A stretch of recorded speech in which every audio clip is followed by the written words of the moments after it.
Welcome. I'm so grateful that you could be with us today. I'm Liz Sterling, and Michael, when I heard I was going to interview you, I was really moved because I took a little time to do some background and found out that you've been, not only are you currently President and CEO of Jewish Federation of Broward, but you've been the Chief Development Officer for the Atlanta Jewish Federation, 28 years in nonprofit experience, involved with Federation in Rhode Island and LA, earned your master's in public administration from the University of Southern California, and you have a master's degree in Jewish communal service from the Hebrew Union College. I'm like, wow, a lot of experience.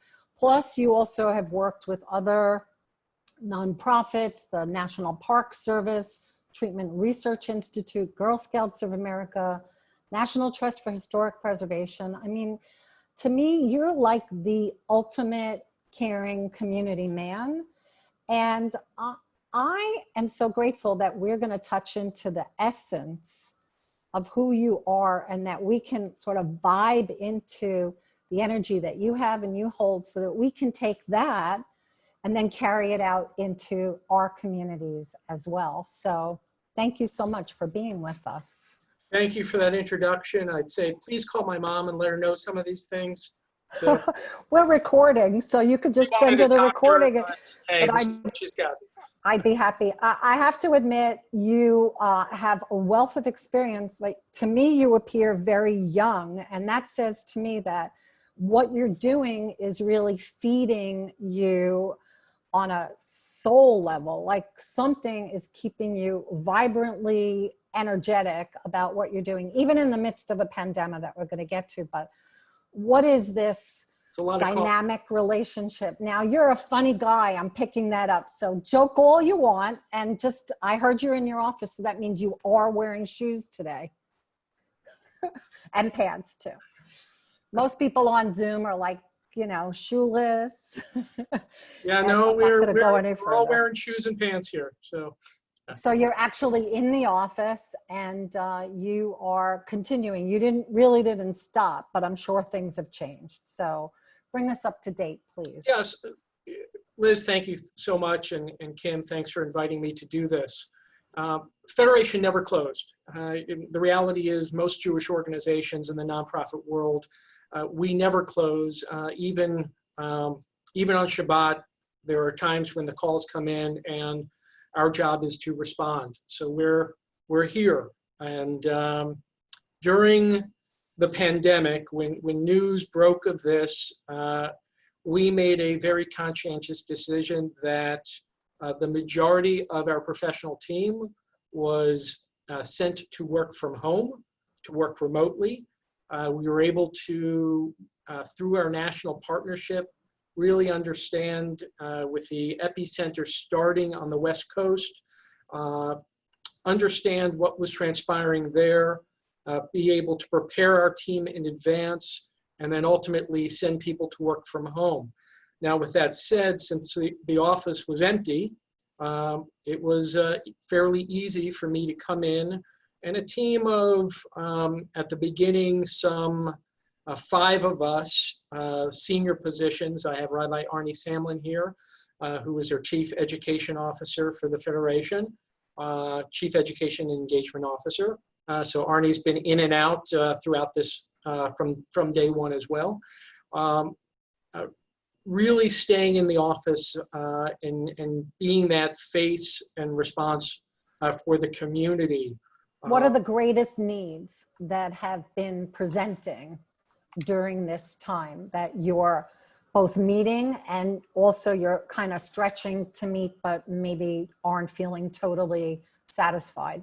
Let's get the whole range. Well, I think that the largest need, there's definitely a toll on vulnerable populations that is taking place from day one. The moment you send someone who is vulnerable home from their workplace, and Federation's been fortunate, we made a commitment very early on that we would retain all positions at Federation and do whatever we could.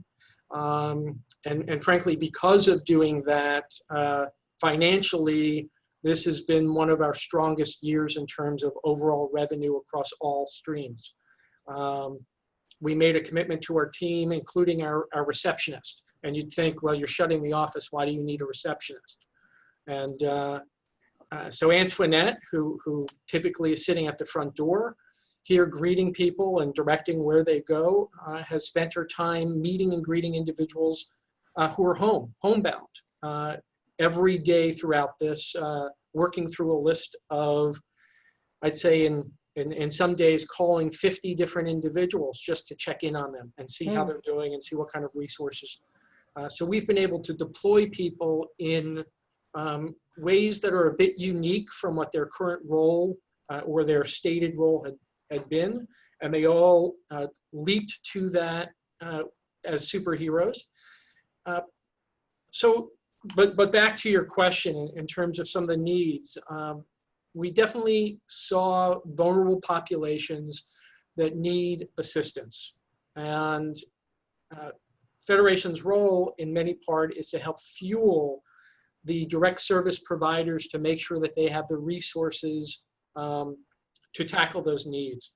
So very early on, we made a decision to distribute $1.5 million out to communal institutions, really looking at two different tiers. One tier being those who are involved in direct service, so ranging from our social service agencies, Jewish Family Service, We Care Food Pantry, We Are One, and Meals on Wheels, to make sure that they have the dollars in order to bring the food and get the food out to individuals who are homebound, who may not be able to get out or may not be able to, because of health concerns, get out. So we wanted to make sure that they had those, the funds in hand so that they can do that direct service. The second tier of institution was really making sure that keystone organizations had the wherewithal to make it through this situation. And by that I mean, when your fee-for-service program is basically turned off in the middle of the night to you, and you don't know when you're going to be able to open the doors again, how are you going to be able to pay your mortgage, employ your staff? Now, many institutions in the Jewish community were able to apply for the government PPP, Paycheck Protection Plan funds, but we knew that there'd be a gap between their applying and their receiving those dollars. So we tried to infuse institutions with money.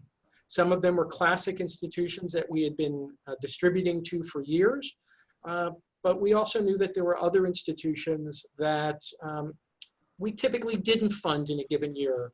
Maybe it's a synagogue that would apply to us for a few $1,000s for a program grant, but we made the decision that we would send checks out to those keystone institutions, because the ecosystem of the Jewish community has to get through this.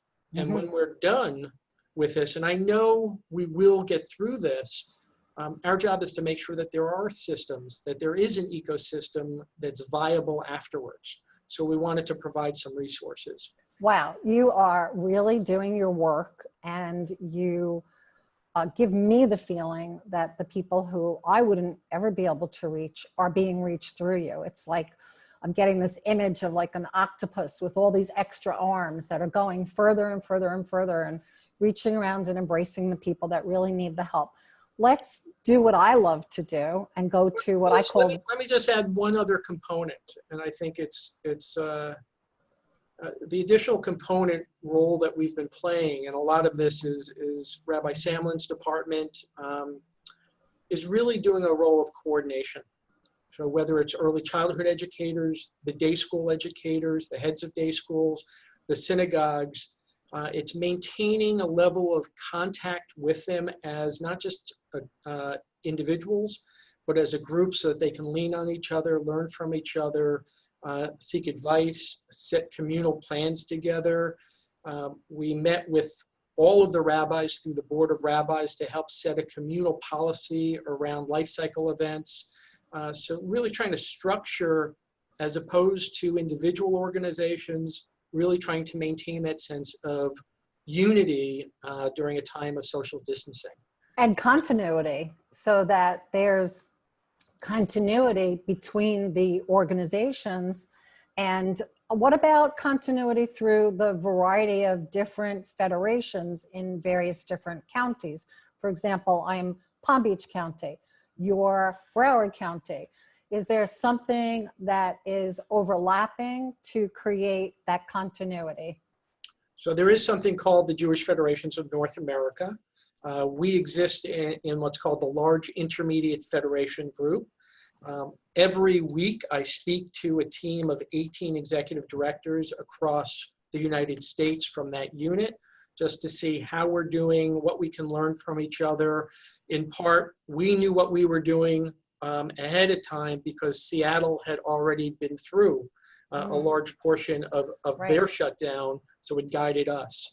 At the same time, Michael Hoffman, Matt Levin, Jacob Solomon, the 3 other executive directors in South Florida and I, we are probably texting each other or in conversation at least once a day, if not multiple times during the day, to tackle shared issues, seek advice from each other, see how we can better usage of donor resources, those kinds of things. So I was going to ask you, like, how comfortable are you with the Zoom medium? And I think you really answered that. Like, it sounds to me you're doing this all the time. This is your way of connecting and speaking. Have you been interviewed by other people? Like today we're doing an interview. Have you been interviewed, or are you mostly in meetings? Yes and yes. Mostly in meetings, but Israel Channel 24 did an interview with me last week.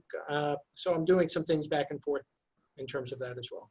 And Kim said to you that I really like to work from the inside out and get to what I call the heart of the matter. And being that you're the person I'm with right now, I'd like to touch into your heart. So we got a sense of what you're doing for the community. I'd like to get a sense of you, who you are, what it is that gets you to get up and go in the morning. What has attracted you to do nonprofit work for 28 years? And you've been like all over the country. What has moved you so much? So those are a lot of questions. Take it where you want. If it's okay. Now, if you have a need to communicate something to our audience that you absolutely want them to hear, please make sure you do that. But then I'd like to get to know you a little bit, because you're at the helm and you're driving it, and that means you drive everything that everyone is ultimately experiencing. I'd love to say, and I think I used to say, I tripped over the nonprofit arena on my way to not making Aliyah or something of that shape or form. But it probably was less of a trip than I sometimes articulated. The reality is, I grew up with strong role models in the nonprofit world to some extent. Parents and grandparents, very active with Hadassah growing up, always saw strong role models from my family, and then later with mentors that really drove me down this path. And to some extent, giving me no choice. I initially thought I was going to become a psychologist or a psychiatrist, and I had started thinking I'd go to med school. I think my wife at times wonders, why didn't he go to med school? But ultimately, through camp experiences and other things, my passion for Jewish life and Jewish community is what I continue to come back to time and time again. So usually around this time, I talk a little bit about what the pivotal influences. And I'd say the pivotal influence for me was probably an experience. The shocker I give to an audience is usually talking about an experience I had with a prostitute. So I see Kim looking oddly at that. She just, you know, perked up. So my grandmother was arrested for prostitution in New York City.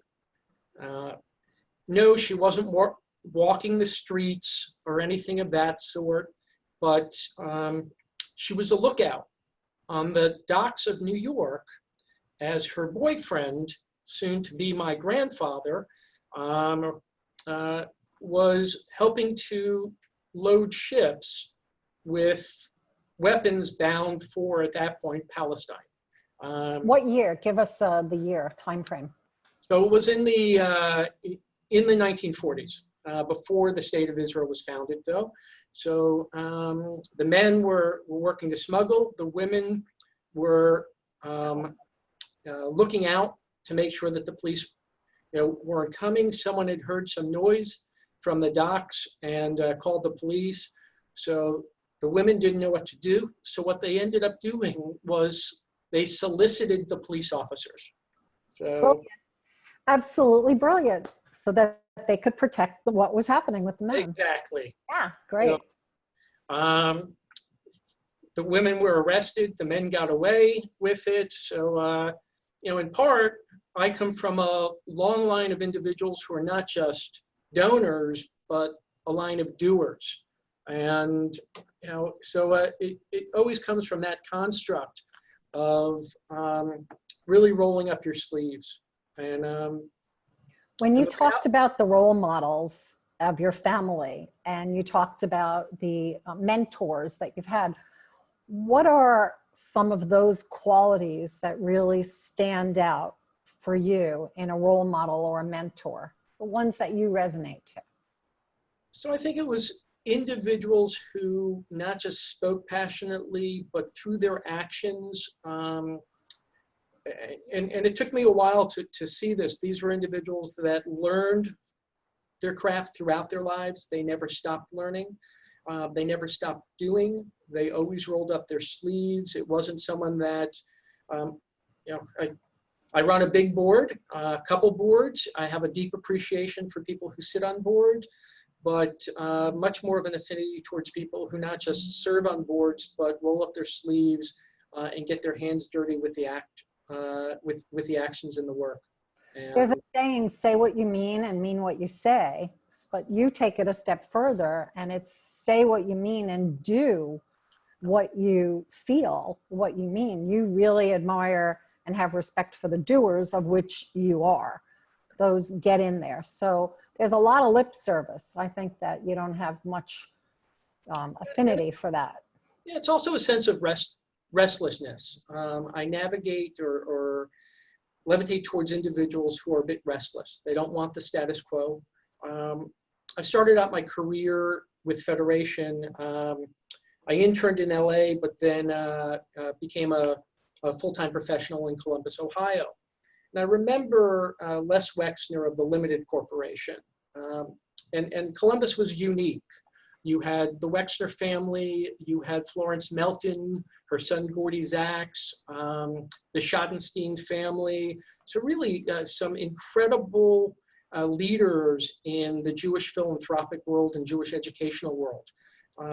So Les had made a comment in a meeting, and it was, it doesn't matter if the trains are running on time if you're supposed to be on an airplane.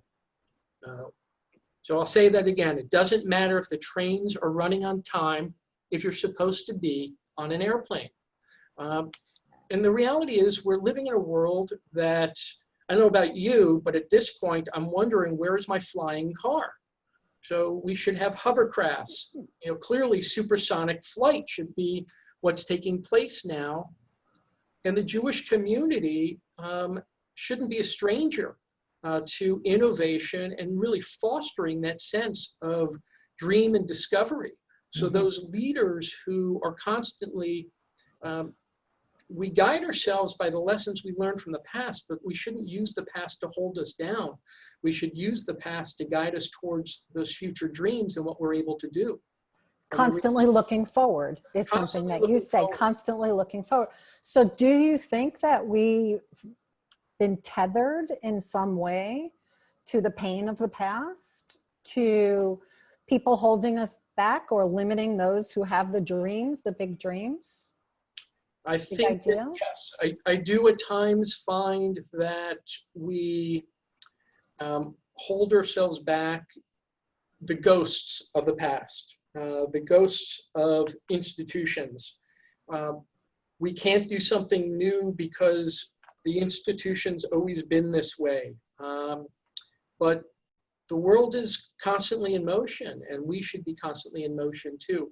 Again, that doesn't mean we shouldn't pay respect and learn from the past, but we shouldn't use it as a tether. We should use it as a launching point for what we can. Well, there's always a time where both people are taking the trains and they're on the airplanes. And maybe we're in one of those transition times. Maybe this pandemic will catapult us. Look at us here. We're on Zoom. I mean, are you hopeful when you look to the future that this will be a time that will be a catalyst for the change and innovation you're looking for? That's required. It already is. Tell us how. How for you? How for us? How for Jet Federation? So we're one, through this Zoom, these virtual programs that we're doing, but watching young leadership step forward.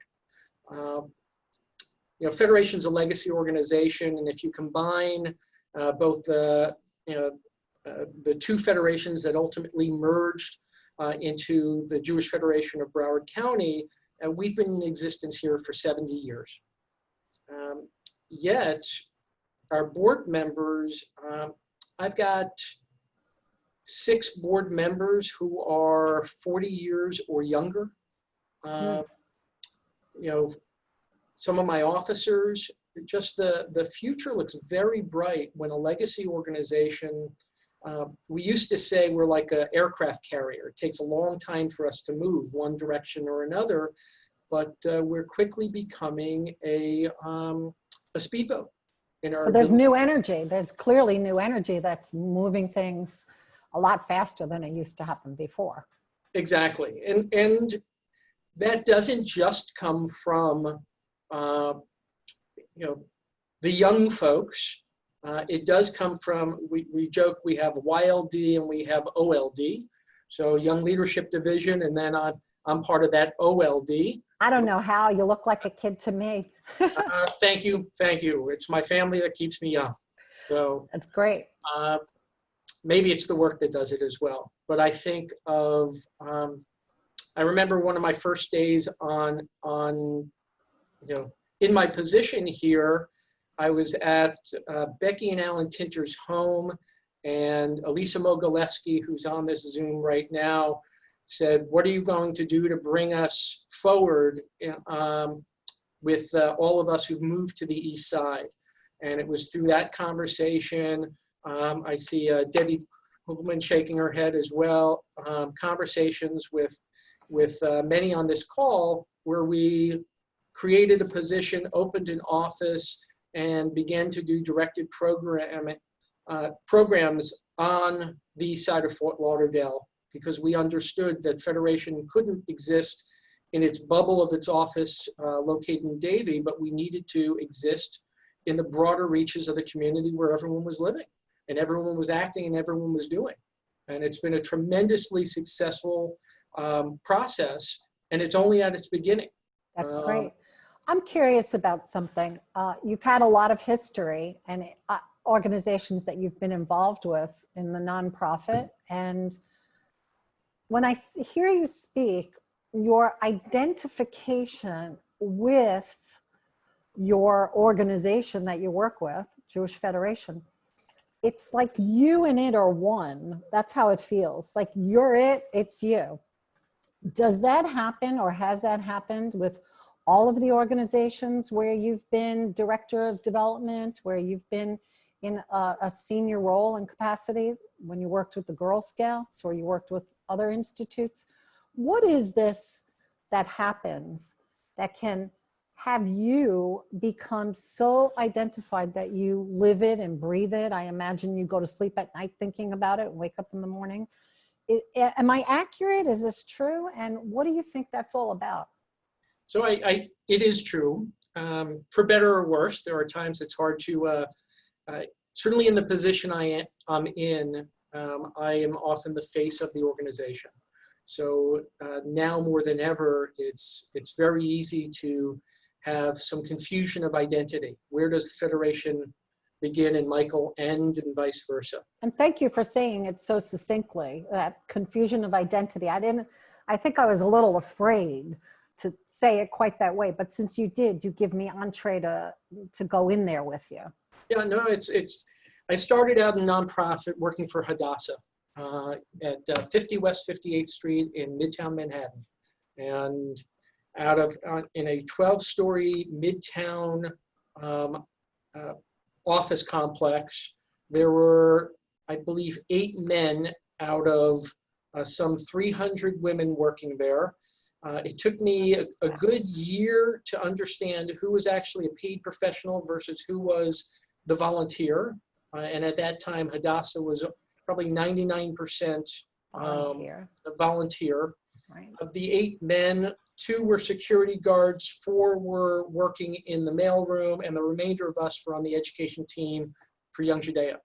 And ever since then, I've been an associate member of Hadassah, and I'd say all the women in my household, but I believe all the women in my family are life members of Hadassah.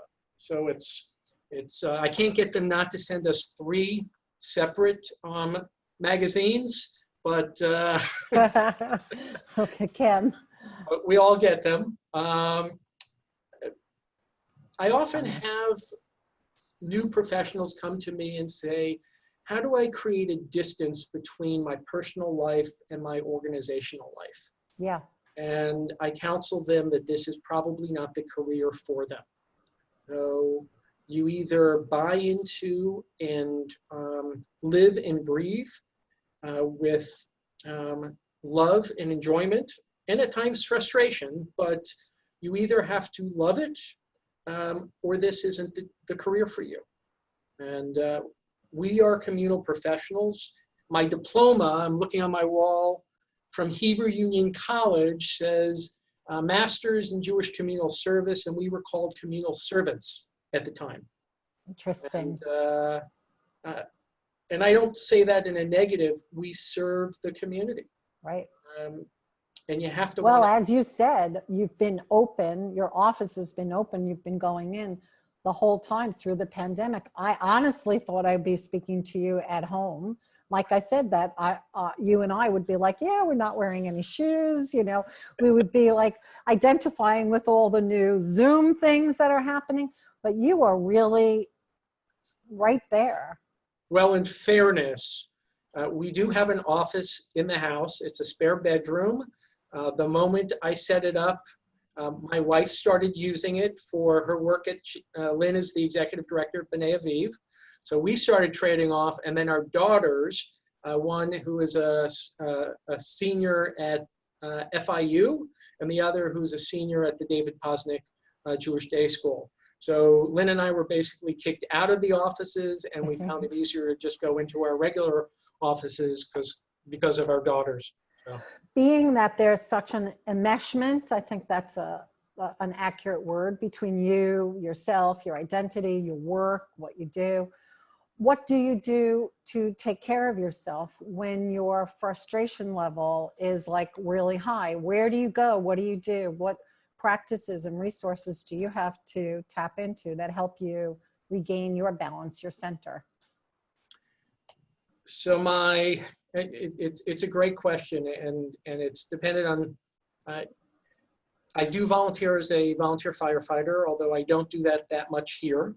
I used to, when I had a bad day, I could go to the fire department yard and take out the jaws of life and, you know, cut the roof off of a car or something. Wow. I could feel that would be very, very therapeutic. It was very therapeutic. My helmet's on the wall behind me, but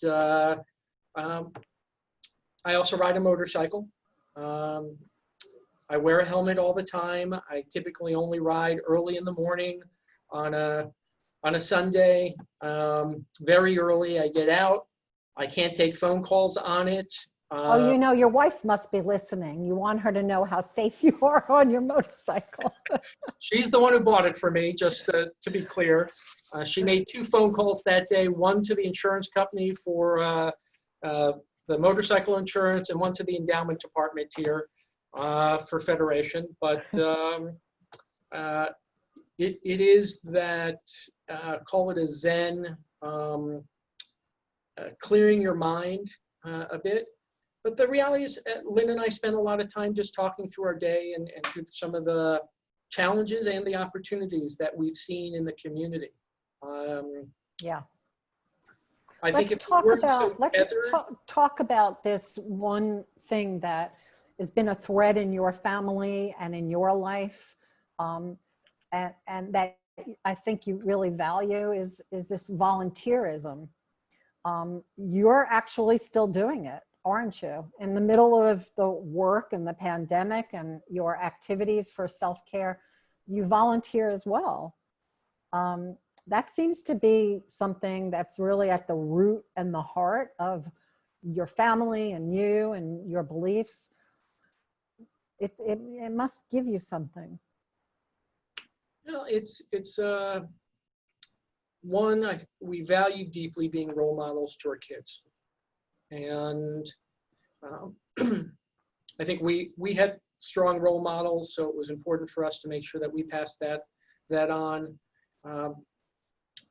And there's another piece that I learned from my time in Columbus, and it was Florence Melton. And I think everyone knows the Florence Melton name from Sure. Melton Mini School. You know, I remember visiting Florence in her office, and Florence operated earphone slippers, has more patents than I can even name, from a whole slew of innovations that she came up with over the course of her life. She said, the more you give, the more you get. And one of the pieces that she instilled is whether you're a donor, whether you're a community member, no matter where you are in life, the more you put out to others, the more you engage with other people, the more you're going to get out of the experience. So that's philanthropy. Now, Lynn and I used to argue at times. Lynn is far more outgoing than I am. And I know she's waiting to see what I'm going to say, because I can see the expression on her face. But we'd have all sorts of family affairs and weddings and all of these events. And I'd always try to find a way out of it. You know, oh, I'm going to Russia this week. Sorry, I can't be at the bar mitzvah. But, you know, she'd say, oh, go into it with, you know, find that inner smile, that inner sense of joy. And the reality was, if I had to go to some kind of family event, even if I was regretting it, I'd take a few minutes to find that inner switch, that light. And I'd go in with that positive attitude, and it never failed. When I went in with that broad positive attitude, I always had a great time. When I walked in with a less than positive attitude, the event was less than positive for me. So I take that on as the same advice for volunteerism. The more you put in, the more you give, the more you're going to get out of any experience. What do you think that is, that attraction or frequency or resonance? Like, if you walk in with your inner light, then what's happening that will attract that positivity back to you? Do you have an idea and understanding? It's not a religious thing. Is it a spiritual thing? How would you identify that dynamic that's well, from the taking religious place? standpoint, the dynamic is, you know, choosing light over darkness. You know, and we've heard that phrase time and time again, I think, in religious circles, where we are meant to be the light. It's the only way out of darkness is to be that way. But even on the superficial level, and many of you have been on Super Sunday trainings before, one of the things that we say right from the beginning is smile when you dial, because that smile will go across the phone lines and the person's going to hear you. And it's true. You know that when you smile, when you laugh, when you're communicating with joy, that joy comes across to everyone that you're with. And it's so important and so valuable to do that, whether it's with your own children, family members, or community members, that the more upbeat we can be. And this is a difficult time that everyone— You got it. This is, you know, I got tears in my eyes just now when you started talking about choosing the light over the dark, because these are really dark times. And I'm sad and I'm scared and I'm concerned, but something, when you said on a religious nature to choose the light over the dark, something in my neshama got touched and activated that made me realize that's my responsibility. That's why I chose to be born a Jew, to be who I am, to bring light to the world. And it's hard right now. So I feel like those of us who are here on this program, we may be having to dig a little deeper. It's not quite walk into the bar mitzvah with a smile on our face. It's a little more is being asked right now. Do you think it's purposeful, timely, the bigger picture?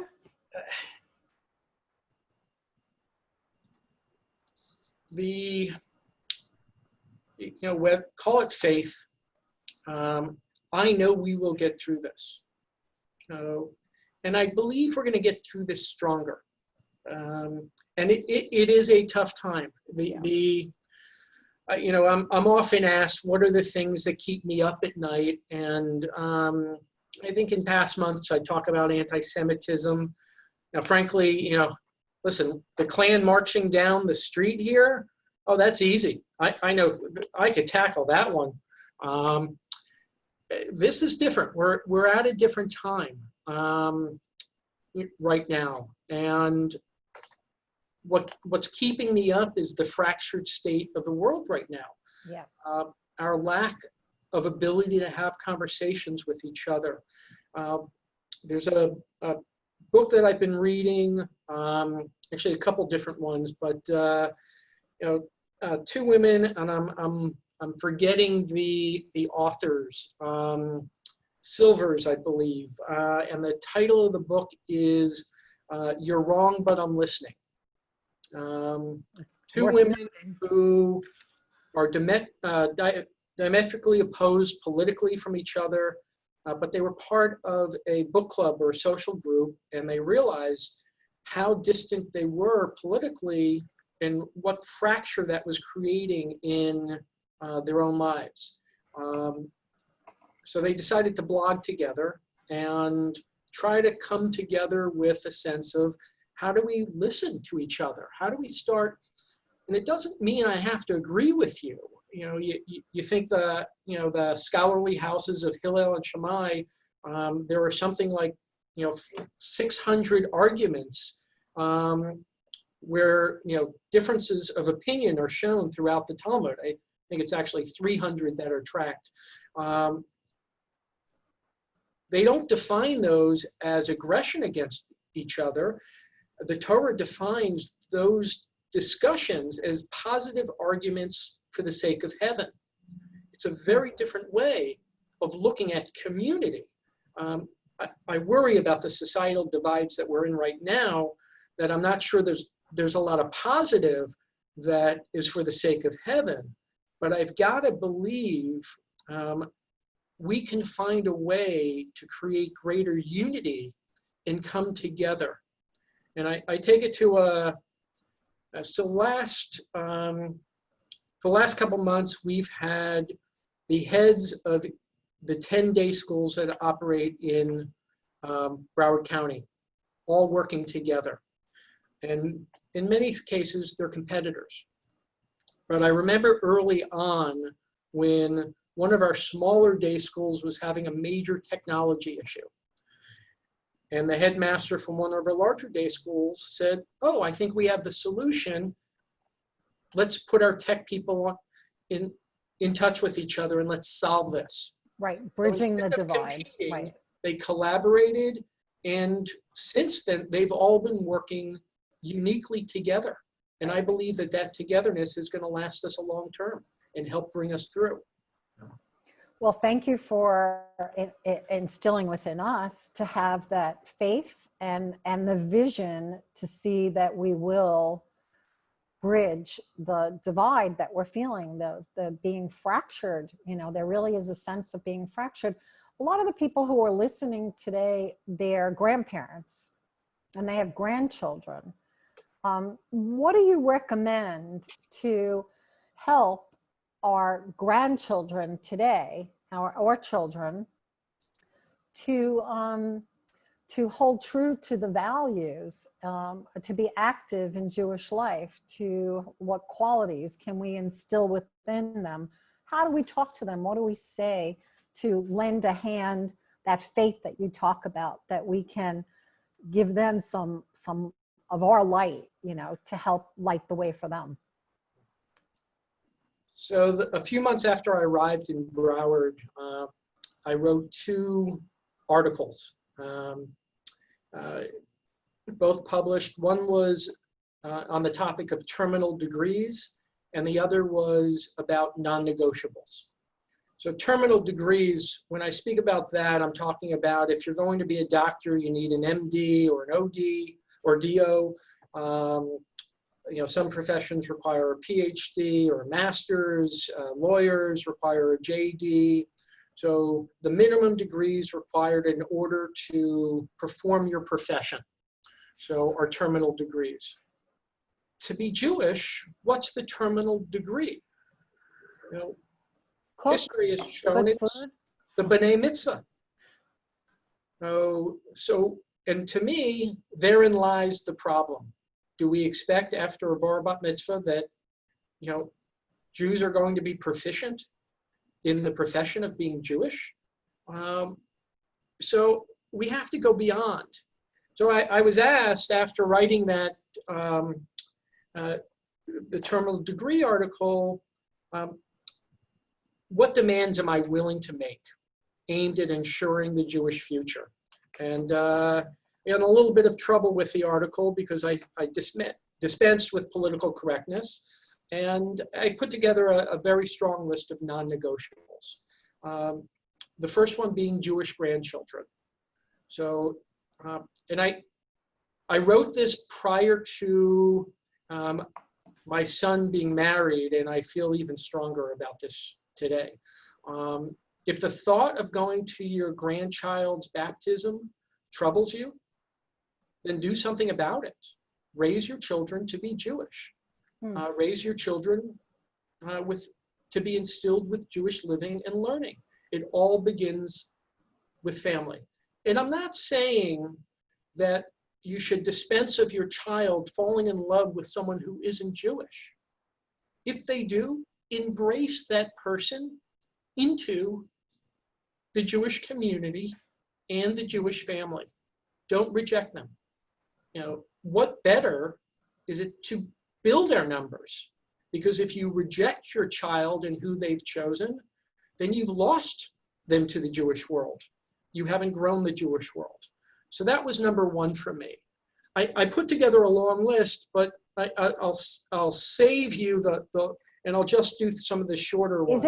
By the way, is that article available for us? You're going back to like 2016, 2017? 2016, it is available, and I'm happy to send it.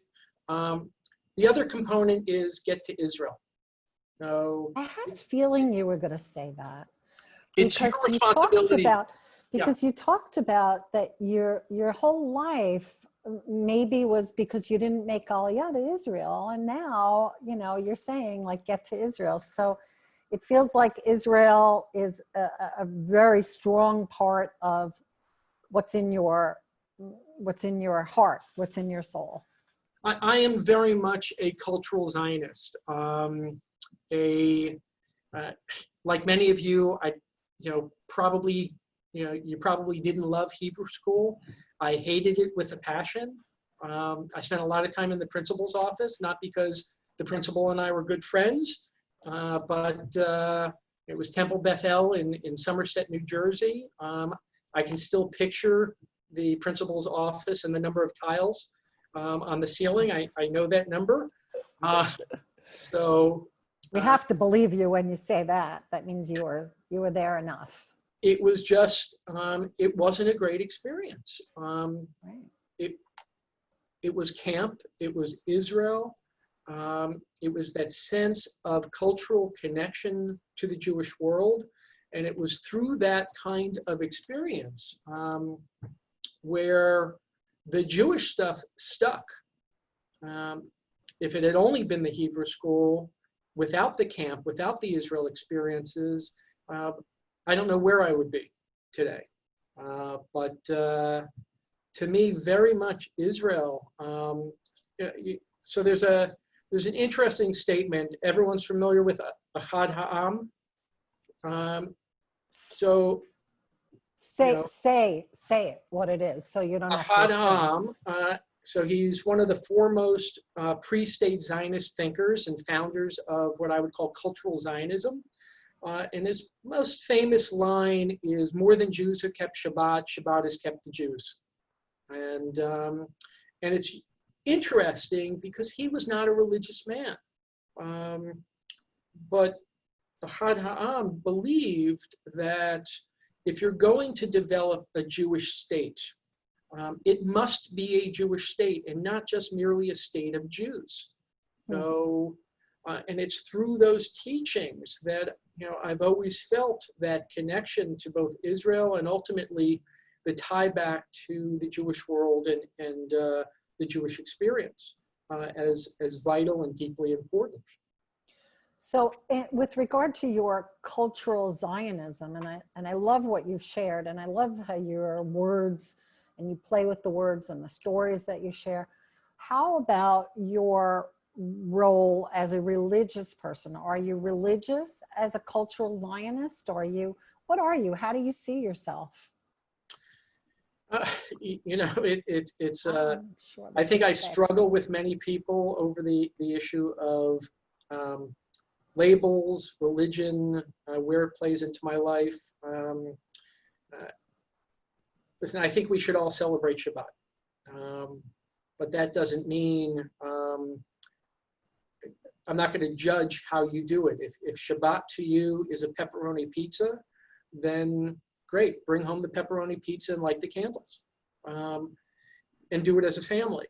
And we don't do it nearly as much as we would like to.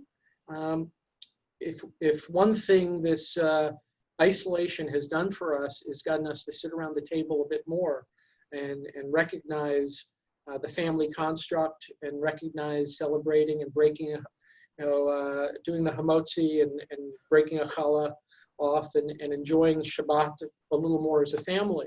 I think we've got to start bringing more and more religion into our lives. I used to read, and I have a bookshelf full of business books here in my office and at home. Probably a week doesn't go by where I'm not getting some Amazon delivery of some book. My two most recent books, though, were Yossi Klein Halevi's book, Letters to My Palestinian Neighbor. And right now I'm reading, somewhere it's on my desk, Rabbi Jonathan Sachs, To Heal a Fractured World. This he wrote just following 9/11. He's got a new book coming out in September. I've already ordered 220 copies of it. So why 220 copies? 180 for people that you work with? I was going to say I'm a germaphobe and I'll only touch it once, but no, we'll be sending this out as a gift to our major donors because his new book tackles this issue of fractured society. And how do we create greater unity in a world where there's so many labels. And if you don't have my label, then you're wrong. So it's me and the other, typically. So of which I'm thinking, there's this concept or this idea of how the outer is a mirror for the inner.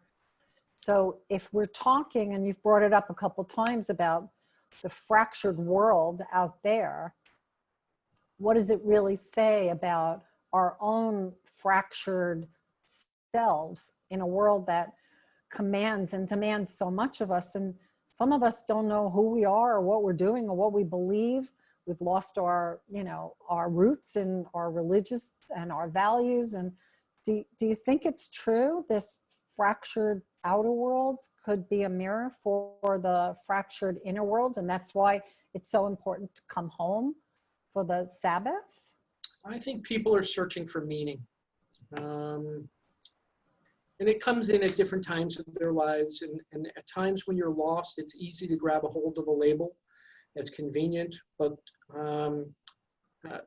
more and more, they start searching for something ideally bigger than themselves. Yeah. And I think that the Jewish community and volunteerism, I see some questions in the chat, Jewish Family Services, Jewish Federation, are they separate organizations, one and the same?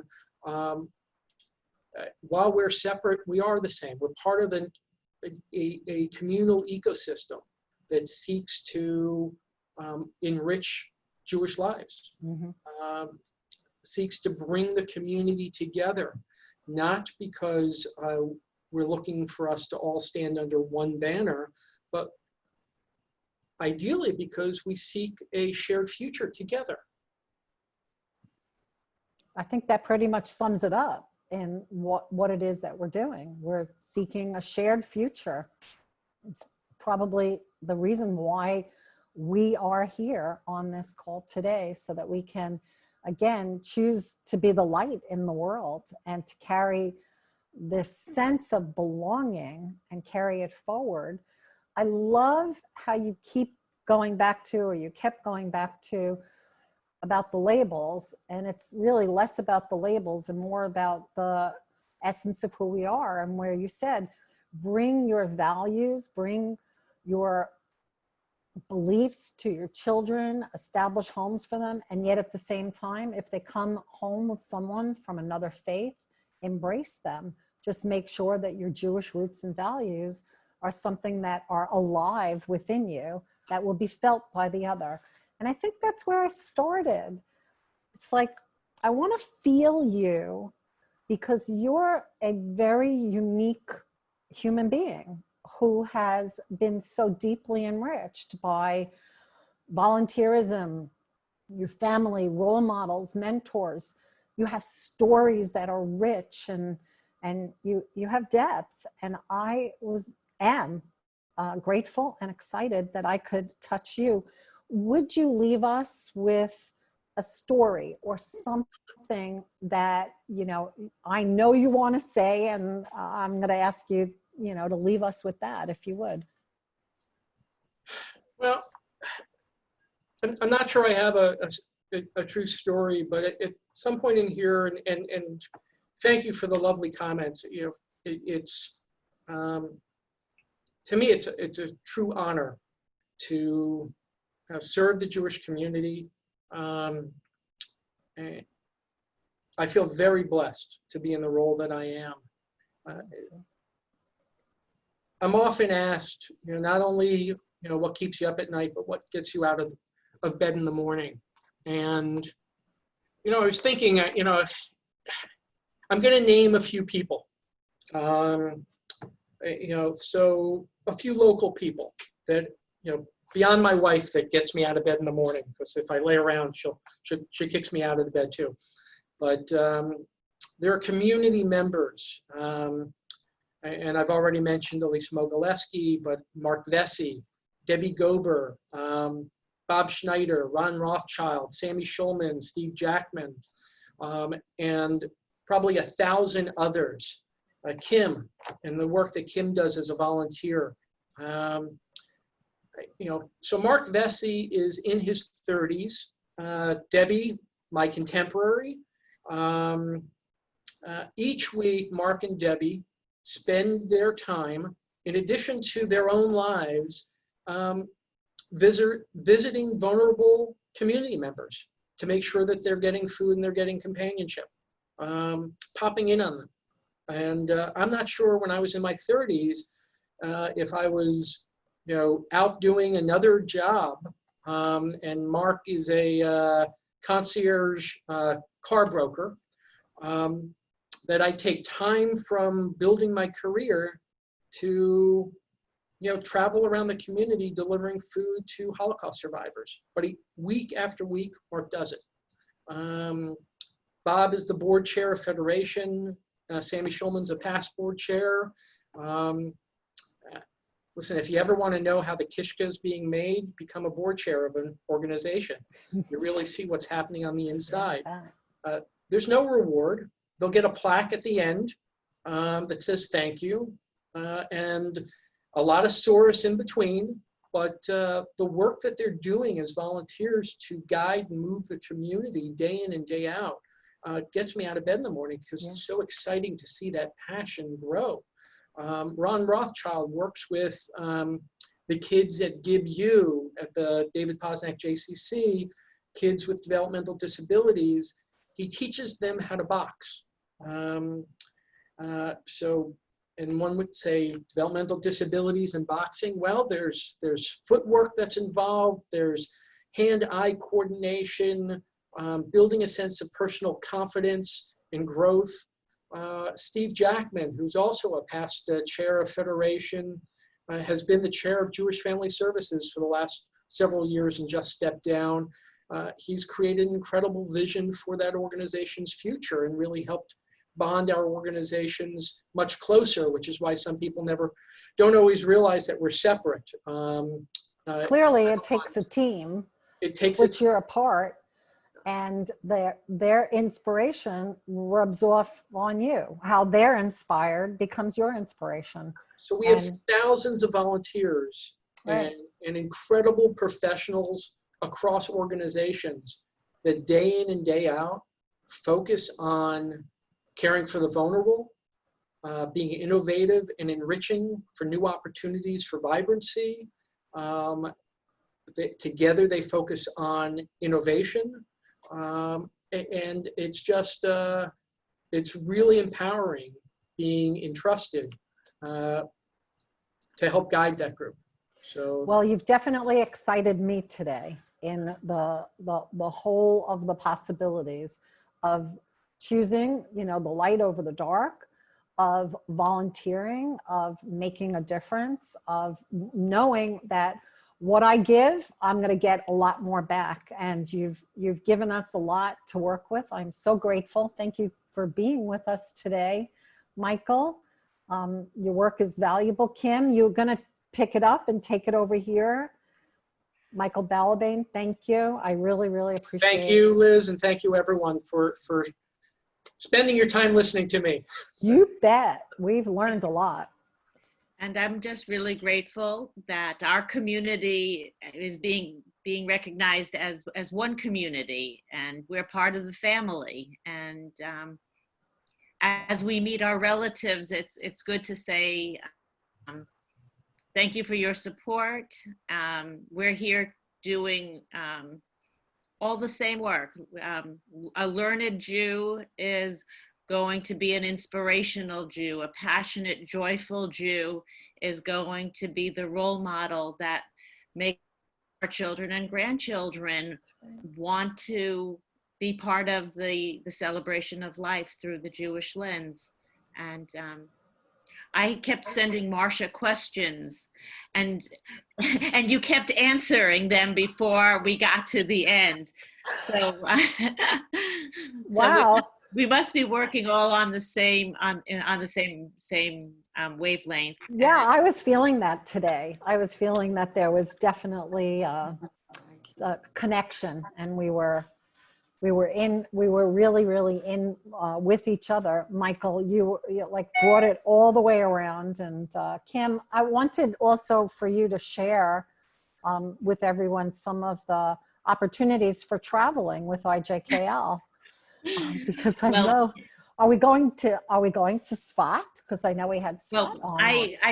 One of the things is the recognizing IJKL as the adult Jewish education provider for Broward County, and we're not limited, to Broward alone, but the synagogues need support, and the synagogues need to have somewhere where they can go and say, can you help enrich our adult education program? And at a very affordable rate, making it possible on every level.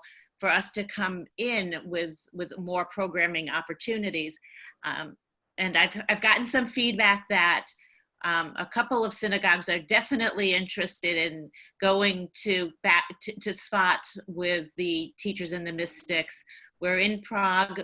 I'm excited for the fall trip to Morocco and Uzbekistan and and Sephardic, meeting Sephardic Judaism. The person who will be leading us is an Israeli originally from Morocco.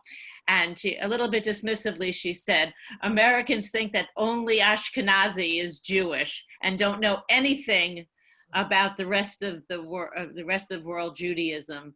So she's going to be taking us on an 8 to 9 week tour of Sephardic lands. We're going to be running a pillar course again to offer that as a resource to communities. I'm looking for the way to pack it. IJKL with Sandra Lilienthal owns the Pillars curriculum. So synagogues looking to be able to offer material that they have teachers, but the curriculum package they can just pick up and run with and be supported by Sandra Lilienthal as the teacher's guide. So, and making it available to a wider number of communities because it's such an enriching program. So this is exciting. The ripples and being here with you, Michael, has inspired me, and seeing Elisa on the call has inspired me, and looking forward to seeing what, how we could be making lemonade from Corona lemon. Looking for the lemonade, always looking for the lemonade. And always grateful to Rabbi Akiva Mann, our spiritual director, and the one who inspires me to keep coming back every day, keeps my soul filled. Thank you, Rabbi Akiva. And Liz, as always, you reveal the inner light of whomever you're speaking to, and I'm glad. And I'm sure it did not take very much for Michael to be shining. So thank you for that, you all. Thank you. Look forward to the website, and we'll see you around the Zoom. Yeah. Okay. Thank you, everyone. Thanks again Always so much.